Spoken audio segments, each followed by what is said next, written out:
নমস্কার বন্ধুরা, অঙ্কিতা গল্প স্টুডিওতে তোমাদের সবাইকে স্বাগত।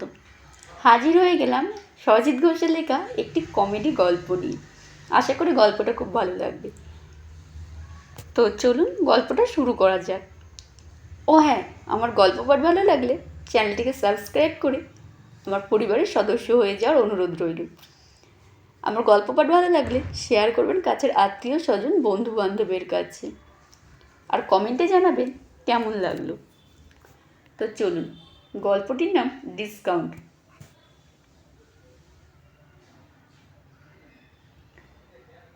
একটা ছবি তুলতে তো 400 টাকা নিয়ে নিল। কথাটা কানে যেতেই দেখি আমার পাশে স্টেশনে বসে থাকা দুজন ব্যক্তি নিজেদের মধ্যে কথা বলছেন। একটা ছবি তুলতে 400 টাকা! মনে মনে আমিও ভাবছি, কি এমন ছবি যে 400 টাকা নিল। যাকে উদ্দেশ্য করে কথাটা বললেন সেই ব্যক্তি একটু অবাক হয়ে বললেন, কি বলছো মোহনদা, একেবারে 400? আর বলো কেন, ছবিটা কে তুলেছিল? ভদ্রলোক বললেন, ওই তো আমাদের চৌরাস্তার মিষ্টির দোকানের পাশে যে বড় বাড়িটা, ওই কল্পনায়। আরে কল্পনা একটা চোর। তুমি তো আগে দাম দর করে নেবে, আগে ভাই ঝগড়া পরে টাকা। তুমি আমাকে বললে আমি মনীষাকে বলে দিতাম, মনীষা অনেক কম রেট নেয়। আরে আমার তো এখনো কিছু বাকি আছে, বাকিগুলো তাহলে মনীষা। মোহনদের কথা শেষ করতে না দিয়ে ভদ্রলোক বললেন, তুমি এক কাজ করো, মনীষার নাম্বারটা দিচ্ছি, তুমি মনীষাকে এখনই কল করো, ওর রেটটাও জেনে নাও। এই দুই ব্যক্তির কথা শুনে যা বুঝলাম, আজকাল প্রফেশনাল ফটোগ্রাফার হিসেবে মেয়েরাও কাজ করছে। সেদিন একটা বিয়ে বাড়ির ফটোগ্রাফার হিসেবে একটা মেয়েকেও কাজ করতে দেখেছি, দেখে বেশ ভালো লাগছিল। তবে কল্পনা একটা ছবি তুলতে 400 টাকা নিয়েছে, এটা কিন্তু মাত্রাতিরিক্ত।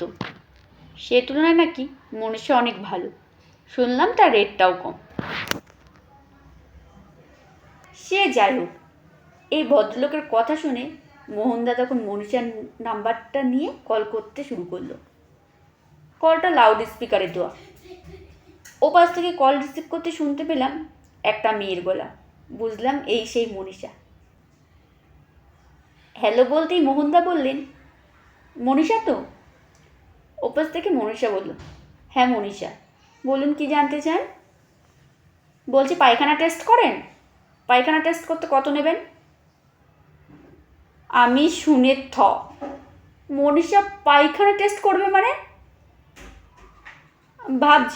ভাবছি। মনীষা ওপাশ থেকে উত্তর দিল, হ্যাঁ স্যার করি, শুধু স্টুল না, ইউরিন সমেত। মোহনদা শুনে বলল, সব আরও দুটো আছে। আচ্ছা, বুকের ছবিও তো হয়? আরে সব হয়। কাল সকাল স্কুল আর প্রেসক্রিপশান নিয়ে চলে আসুন। 3000 টাকার ওপর রিপোর্ট হলে 15% ডিসকাউন্ট, তার কম হলে নর্মালি 10% আমরা দিই। ততক্ষণে যা বোঝার বুঝে গেছি। একটা ছবি কি করে 400 হয় সে ধারণা তখন ক্লিয়ার। বুঝলাম কল্পনা, মনীষা এরা কেউ ফটোগ্রাফার নয়, এগুলো প্যাথোলজির নাম।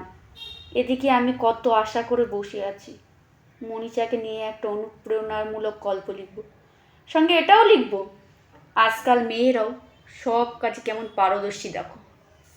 বেশ ভালোই চলছিল।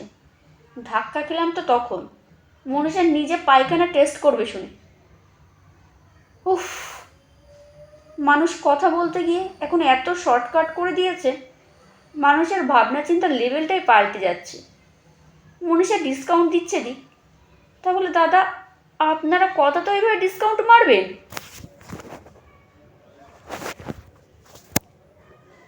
নমস্কার, শেষ হলো গল্প পাঠ। কেমন হয়েছে কমেন্টে জানাবেন।